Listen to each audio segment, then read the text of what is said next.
Welcome back to the Martin Liedtke channel. Good to see you again today, guys. Yaki da. Today, we're going to talk about the Welsh Republic of America and the founded fathers. You heard me right. The Welsh founded fathers of the United States of America. Here is a copy of the Declaration of Independence. Drew up or proposed in 1776 on Independence Day. And here are the signees. Now, did you know, guys, that 16 of the founding fathers were of Welsh descent? The Declaration of Independence was mostly signed by Welsh, or the Welsh being the largest ethnic group to have signed the document. Interesting. So let's have a look at some of these famous names. So some of the Welsh names are George Glamer, Stephen Hopkins, Robert Morris, William Floyd, Francis Hopkinson, John Morton, Button Wignet, and the author of the Declaration itself, who was also of Welsh descendancy, Thomas Jefferson, who put the Welsh ethos into the United States Declaration of Independence. John Penn, George Reed, John Howells, Francis Lewis, James Wright, and William Hooper, and Lewis Morris, and William Williams. 16 out of 56 that signed the Declaration were actually of Welsh descendancy. There is the Declaration head printed on paper, as you can see. So even John Adams and Quincy Adams, and even Abraham Lincoln himself, were all of Welsh bloodlines. The founded fathers, there's Thomas Jefferson. He was a Welsh American. If you didn't know that, you may be surprised to find out. The Welsh in America, well, they were there early on, pre-Columbus, as we will look at in a minute. So the Welsh themselves, as you can see here, you can see a picture. This is an American city, probably in Pennsylvania, and you can see the Welsh ladies doing the yarn, and you can see the famous traditional Welsh dress and the large flat top hat, which is part of the Welsh national dress. Well, it's also, you will see this with Quakers as well. So what you may not know, this is in Pennsylvania, believe it or not, and this is the American aristocracy of the 18th century, which was doing very, very fine, actually. So the Welsh had their own laws way before the English did. The Crythydd Hywel, or the Hywel Dda, interestingly and coincidentally, the name of my primary school is Hywel Dda. Hywel Dda is the laws that emphasized restorative justice, community rights, and land stewardship. The early American legal framework was, in fact, the framework of Wales.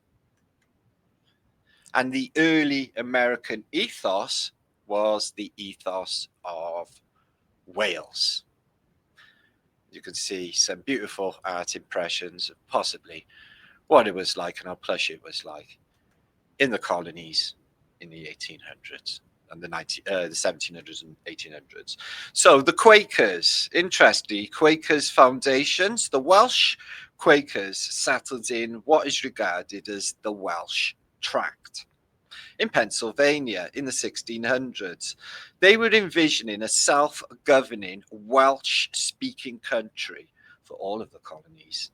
They brought ideas of religious freedom and practiced non-violence, which were part of the early American ethos. And you can see they were doing very, very well indeed.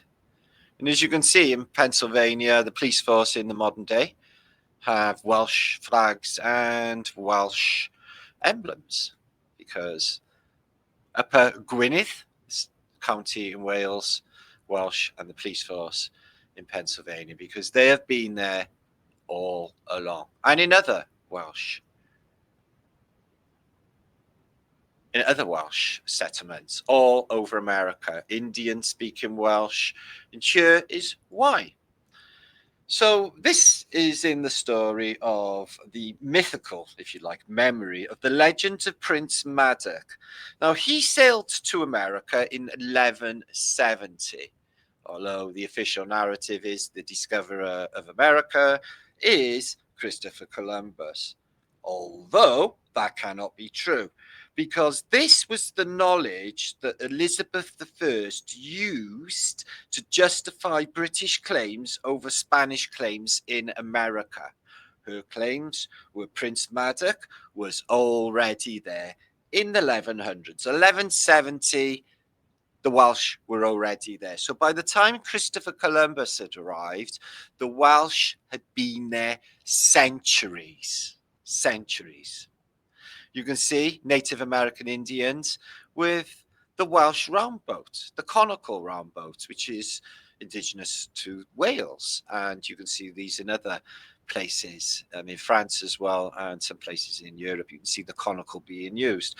But it is a fact that there were Welsh-speaking Indians in Canada and in North America. Dubut Indians. And this is a plaque. We'll give you the memory of Prince Madoc, the Welsh explorer, who landed in Mobile Bay, Mobile, Alabama, 1170s, okay, with the Indians and taught them the Welsh language. And this is official in many, many forts. And talking of forts, the forts of Wales, like the castles of Wales, I bet they built many. But they were there centuries before. This is a town in Canada, which is basically named after Madoc. It's called Madoc. Prince Madoc's presence is in a lot of places in North America. You can see beautiful little tartaria and red brick buildings in the town of Madoc. And there he is, Prince Madoc, who went to America 900 years ago, taking a ton of Welsh with him. So the legacy of Wales is precision engineering and industry that we gave America. Did you know? Also, that the industrial backbone of America was set up by the Welsh. Are you aware of this? No, really. The Welsh built the steel dome on top of the White House. They helped shape coal and slate industries that had been previously practiced, the business model of that in Wales, and was replicated in America. The Welsh brought engineering precision that powered the Federacy in the fledgling republic. You can see here South Wales coal stream, okay, where all the coal mines once were before Margaret Thatcher closed them all down. But the coal is all still there. And this stream goes all the way under the Atlantic Ocean, the transatlantic coal stream, and it comes up in Pennsylvania. And they do exactly the same in Pennsylvania. It even looks the same as they do in South Wales valleys. They dig for coal. And you can see the mountains of Wales and the buildings of Wales look identical to some of the places you can see in Pennsylvania. And Pennsylvania became very, very wealthy. And it was the framework for American law, hence the Philadelphia lawyers. And it's exactly the same stream as you can see in South Wales as you can see in America. The same coal, and these are child coal miners of the past. This is a Philadelphia man who looks identical with his tiffin can. This is like a tiffin can you get in India with all your lunch and stuff. And the Davy lamp, named after Davy, the guy who made the Davy knife, the Davy lamp. He was also a Welshman, the Davy lamp. And you are the Philadelphia miners. They're little enough to get down the pit. And this, let's be honest, in this period, there was plenty of young ones to do the work because there was an influx of the population, as you know, with the orphan trains. So pit ponies, really sad. Some ponies stayed down there for their entire life and never ever come up. So that's pretty sad. So there it is, the exact same face and seam that you see in South Wales in America. Digging that coal to drive the industry, build the steel, the famous Philadelphia steel, the strongest steel, the steel that built the tanks for the Second World War. And this is Uncle Sam welcoming the mafia. Things haven't changed really, even since this Punch magazine of 1800s cartoon. It's exactly the same thing going on in the modern day. Nothing has changed. Nothing new is under the sun. Another super interesting Welshman is one of my favorites, Benjamin Franklin, the father of modern electricity. So I think there was more going on with Benjamin Franklin. I think he invented more than you might imagine. I think it was suppressed, and the key with the kite is a clue, I think. So Benjamin Franklin, you can see this little caption I made earlier. He had many inventions, including a really industrious, a really clever fire. And he basically, it didn't work on radon gas, but it did work alternatively. So Benjamin Franklin found a key. So he wasn't just dabbling in static shocks, guys. What he was really doing, I think, is he was decoding antiquity. He was decoding antiquitech architecture itself. He invented the Leyden jars and energy storage. The Leyden jars are here. Now, interesting name, the Leyden jars, like ley lines, Leyden, Leyden jars, ley, like ley line. Interesting that they bring up the ley in the name. Anyway, he mastered the Leyden jars, and he was the inventor of the early capacitor that stored electrical charge. So he didn't just refine electricity. It was chaotic before he came along. All he did was he had the idea of positive and negative charge. And the electricity was just chaotic, and he brought polarity to the whole thing. But the experiment itself, his Leyden jars, really industrious. So he coins a lot of terms. So his experiments with static electricity is where it's at. You can see the key in this chemical type of image illuminating. So what was really going on is he had basically did this experiment to prove that lightning was electricity. But what he was really doing is he was connecting to the sky's energy in the ether, that's locked in the ether that Tesla talks about. And he connected it to, or made a connection with Earth's grid.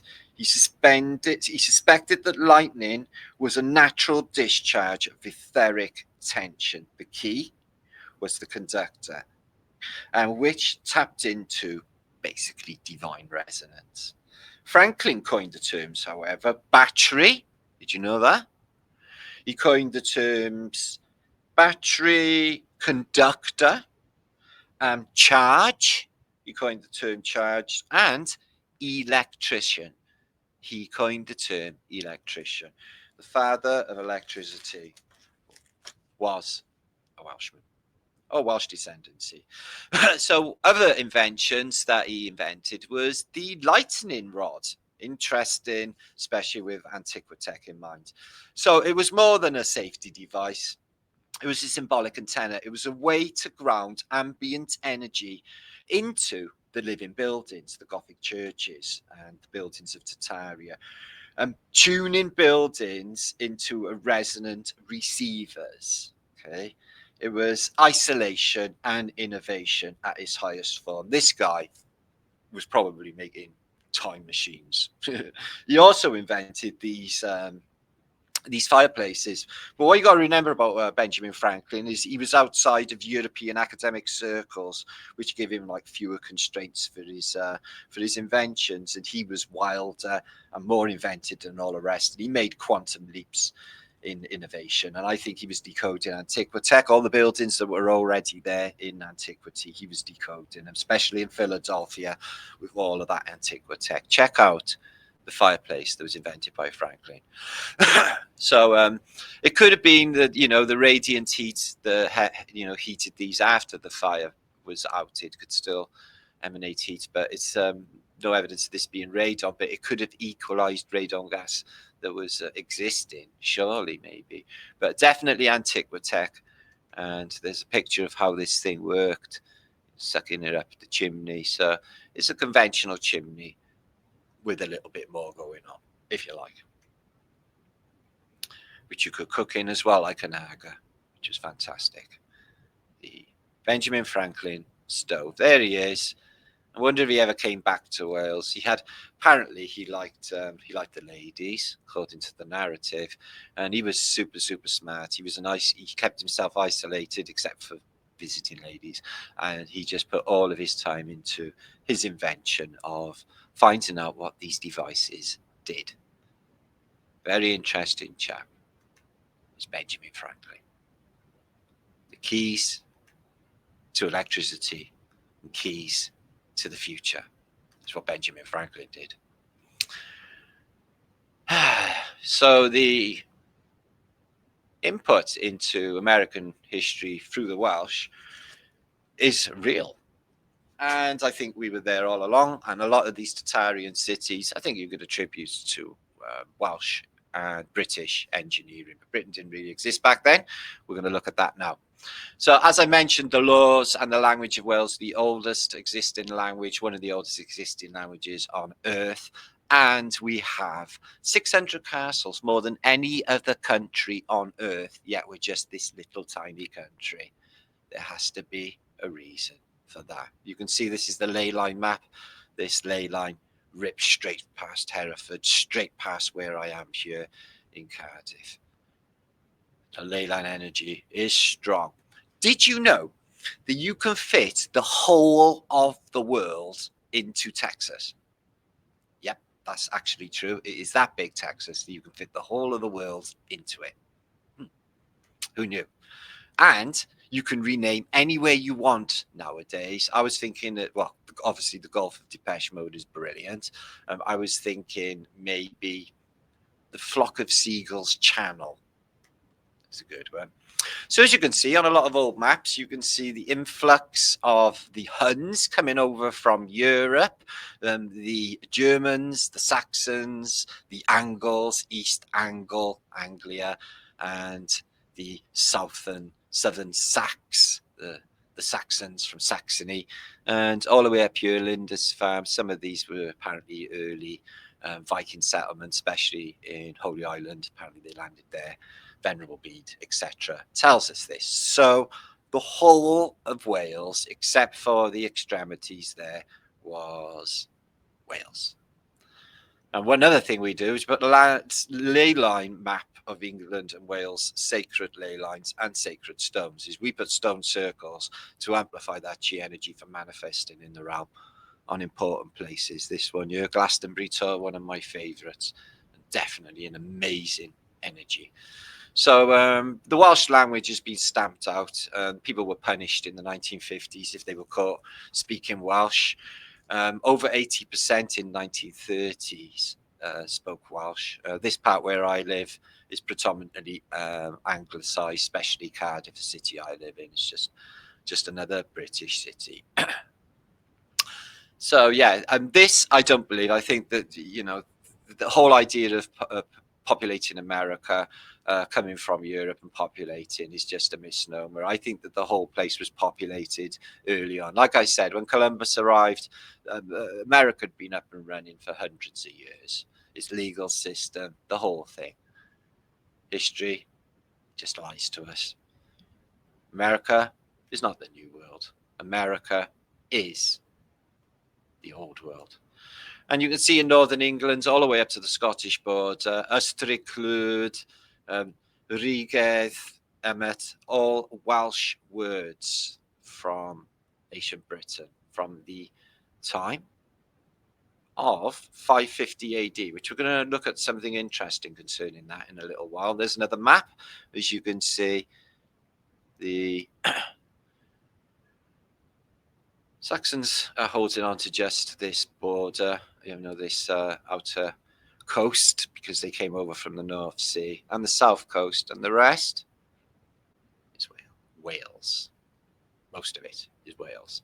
Now, this is all we occupy. We got pushed back into the mountains. And as you can see, even further back in time, the Welsh border came all the way up to maybe Birmingham. So everything on this side, even then, would have been part of Wales. Anyway, another map. AD 500. Welsh is of this soil, this island, this senior language of the men of Britain. And Welsh is beautiful. And that is by J.R.R. Tolkien, Lord of the Rings dude, who was writing, I think, about Welsh history, Middle Earth, the whole thing. I think he was telling us the story, the real story of Welsh history. So, Llandaff Cathedral is here in this city. It is one of the, according to Wilson and Blackett, the first cathedral on earth.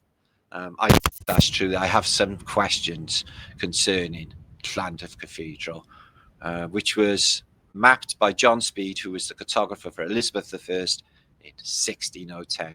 I've got a John Speed. I wish I was an original on my wall. Be worth a bit. And I have a John Speed books of his maps. And as you can see, this is the city of Cardiff, where I live.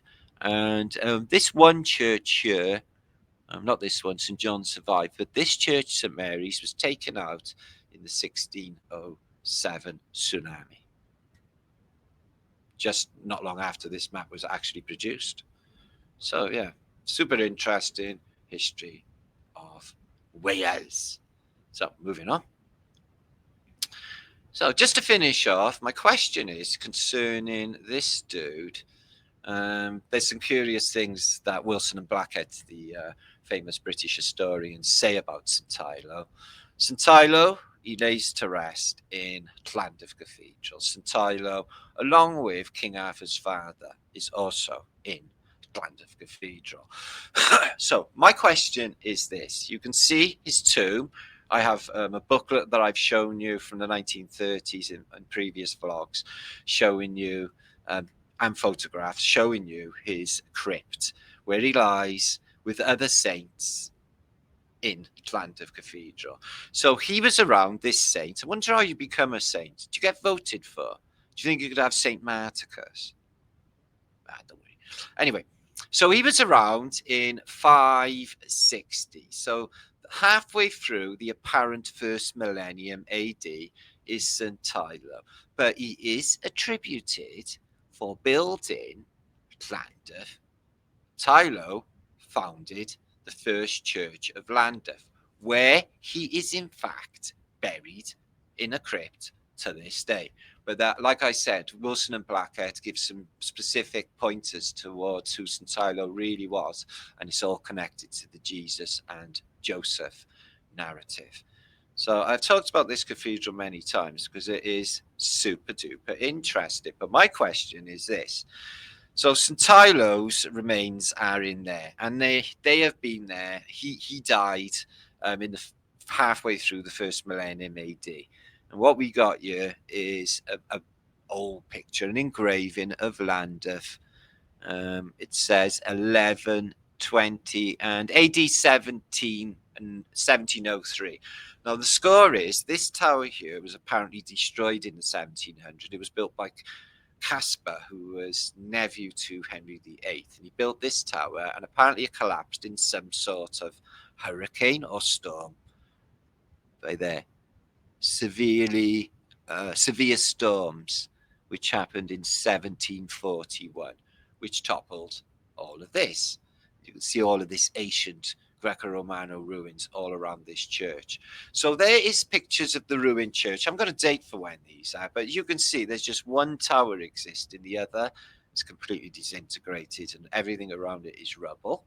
So St. Tylo's in there in the modern day. So where is he in this picture? Were all of the saints that are in Llandaff Cathedral today, including King Arthur's father, how come they're all in the open in this picture? And how come I would say that they're not even in this picture? So how come St. Tylo founded Llandaff Cathedral, is buried in Llandaff Cathedral, came around in the halfway through the first millennium AD, but there's no sign of him in these pictures existing? Apparently in the 1800s, 1850s, this disappeared. The Greco-Romano temple that was inside. Because that's what was there, was a Greco-Romano temple from the ancient world. The clay pot you can see on its roof, today it stands in the ground next to the cathedral, this pot, an ancient classical pot, the real thing. And then we get to later on and you can see that they built a second tower.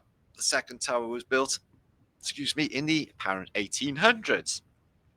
This back bit here is the oldest bit of the church. Apparently it goes back as far as, they say, the Saxons, but obviously it goes back halfway through the first millennium AD. So beautiful little picture engraving of Llandaff Cathedral. And then you can see the tower in its, this is a lovely engraving, but you can see no existence on the back now of that Greco-Romano temple. Few ladder leans, everything absolutely wrecked around it, and the door itself to get into the cathedral's half buried in mud. This tower apparently came down in a storm. Casper's Tower. Okay, but these pictures looks like it's been a terrible mud flood. Look at it. And then it's all overgrown ruin. Where's the saints that are buried in there today? What, did they just put them in recently and they've been somewhere else? And David's maybe. I don't know. It makes no sense. It makes zero sense. Look at the front door to the cathedral. It's way below mud level. And the tower is completely gone. You can see just some of the Greco-Romano temple that sat inside the church, which I find fascinating. You can see it there, the full temple, and just the one tower at this period. I'm not even sure if there's a roof on the back bit. Just so curious that that temple is in there. And look at it. It's just a mud, flooded, wrecked, resetted cathedral in the past. Not even a long time ago. Look at the mud flooded doors and just the ruination. A storm. A storm? Are you absolutely sure? What kind of storm are we talking about? Thunderbolts of the gods? There is there.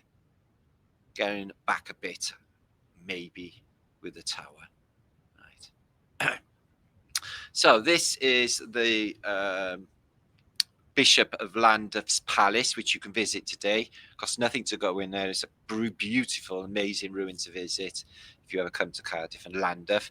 And these ancient properties, a lot of them are still there. One of them occupied by Roald Dahl, who lived opposite the cathedral, the guy who did Tales of the Unexpected or James and the Giant Peach, etc. So there is in the 1900s, you can see that this tower was completed, and there's pictures of it being built apparently, but not really satisfied with that pictures actually, in the mid 1800s. There it is from the just over by the River Taff, the cemetery, a lovely cemetery to visit. Excuse me. So yeah, according to Wilson and Blackett, this was the first cathedral on earth, but it has taken so many changes. There's the new tower, even the other tower as well. Everything's been tarted up since then. Apocalyptic engravings. The castle of Llandaff, Bishop's Palace. So I wonder why a bishop would need a palace. That's a beautiful engraving there. Restored. So back to its restoration. They got the mud away from the door, so you can actually get in there. New tower. Some of the statues that are on the tower today have been removed. So I was wondering, if this tower was built in the 1800s, why did they feel the need to remove the people that were on the tower in the modern day? Don't know. So there's the green I'm talking about, where some famous people like Roald Dahl, and to be honest, it's only elites and millionaires that live in this part of Llandaff. And this is Llandaff town, still there in the modern day. Looks pretty much like that in the modern day, but it's a very well-to-do neighbourhood even in the modern day. Here is a ruin, classical ruin. And there is 1941 when a lone German pilot apparently dropped a mine on a Sunday afternoon, 2 o'clock, and it blew up on the side of the cathedral, blowing the roof off it and the side off it. And then they bring an Epstein in, an architect by the name of Epstein, to build this weird Jesus they got in there with a really ugly old face. Look at that for a charming picture. So they just found right next to the cathedral back in the day. And this is what you would see in the modern day. A lovely old picture of Llandaff Cathedral. So I hope you enjoyed this post today. Let me know what you think in comments. Yeah, did you know that predominantly, ethnically, there were more Welsh than any other group or any other nationality signing the Declaration? And Jefferson Davis himself had Welsh descendancy when he put in the framework for Welsh law, legality, and everything else into the Declaration. So all of American stuff and all your epicness, I think it started here first. And there's your evidence. Let me know what you think. Much love to you all.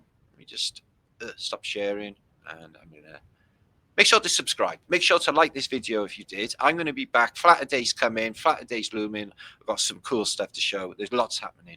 I've been super duper busy and lots going on. All will be explained soon. Boom Shankar. I'll see you very soon.